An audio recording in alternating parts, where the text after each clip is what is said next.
Hi, I'm John Edwards, and this is A View from the Pew. You know, when I read the readings today, both of them, the first reading and the gospel reading, there was one thing that sort of stuck out to me about both of them. And it's one of the greatest things that God gives us, and it's grace.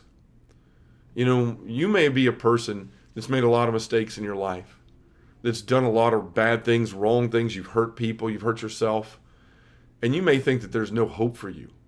People may have told you your whole life that you can't change, that no one ever really changes, and it's impossible for people to really ever change. But I can tell you, my brothers and sisters, that's not true. Because God gives us His grace, and through His grace we can do all things.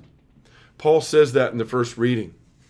He's talking about himself, and he says, "For I am the least of the apostles, not even fit to be called an apostle, because I persecuted the church of God." Let's not forget, Paul killed hundreds of Christians, slaughtered Christians because he hated everything about them. But he goes on to say, "But by the grace of God I am what I am, and His grace to me has not been ineffective. Indeed, I have toiled harder than all of them, not I, however, but the grace of God that is within me." The only way Paul was able to change from Saul, the only way that Paul was able to become the greatest evangelist probably ever, is by the grace of God. Period.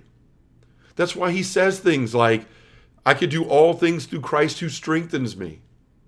That's why he says, "I count everything else as rubbish besides Christ crucified." He understands that the only way that he's ever able to do anything, the only way that he was able ever to change his life is by the grace of God. And we see it in the gospel reading too.